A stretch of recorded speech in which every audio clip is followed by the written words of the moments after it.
Hi guys, good morning. Welcome to Bible Breakdown. We are doing chapter 44. So we left off with the brothers eating with Joseph and they're getting drunk and they're having fun and blah blah. So they spend the night and it's time for them to leave in the morning. So Joseph instructs his steward to fill up their bags with as much food as they can carry, and he gives them back their silver again. Then Joseph says, "Put my cup, the silver one, on top of the youngest one's bag, along with the silver for his grain." So just to recap, Joseph gives them a lot of food, he gives them back his money, and he gives his cup away. So the men, they go on their donkeys and they barely leave Egypt. Like they're barely on their journey. Why? Joseph set them up, basically. Like when I first read this, I was just like, oh, he's giving away like all this stuff. He's giving away his cup, his personal items, because that's his family, for real. Like he just wants them to like remember him, I guess. Not at all, actually. Look at what Joseph says. He says to the steward, "Get up, pursue the men, and when you overtake them, say to them, 'Why have you repaid evil for good? Isn't this the cup that my master drinks from and uses for divination?'" Then it finishes by saying, "What you have done is wrong." So the man, he does this, he follows his orders, and the brothers say, "Why does my lord say these things? Your servant could not possibly do such a thing." So they're just like, dude, like, we did nothing wrong. We returned the money from the last time. Like, we are not in the wrong here. Then he says, "If it is found with one of us, your servants, he must die, and the rest of us will become my lord's slaves." So they're like, boom, this is the ultimatum. Kill the person that stole the cup or whatever you guys are looking for, and the rest of us will be your slaves. And then the steward is like, "Listen, what you have said is right, but only the one who is found to have it will be my slave."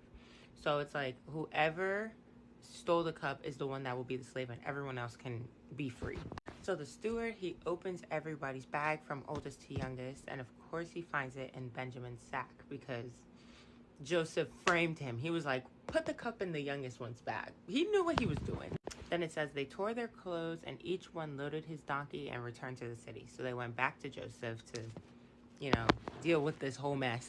So they go see Joseph and they're all bowing down to him. And Joseph's like, "What have you guys done? Like, you didn't think I would find out?" Joseph, be so like, I was reading this and I was just like, I was writing for you this whole time. I was on your side. And I guess he's trying to get back at them for, selling him into slavery. But like, sir, be for real. So they're begging to them. They're like, "How can we justify ourselves? Like, now we are all your slaves. Like, what can we do here?" And Joseph is like, "Not y'all. Y'all can go. But whoever took the cup, I want them to be my slave." And again, it's Benjamin. But y'all already know what Israel/Jacob said about Ben. He talking about, "Y'all better bring me my son back or else I will die." So Judah goes through this whole spiel, this whole speech to Joseph, and he's basically telling him everything. He's like, "Listen, our father is old, and this boy is the son of his favorite wife, okay? The other son that he had with this woman has died, but they obviously don't know Joseph is him.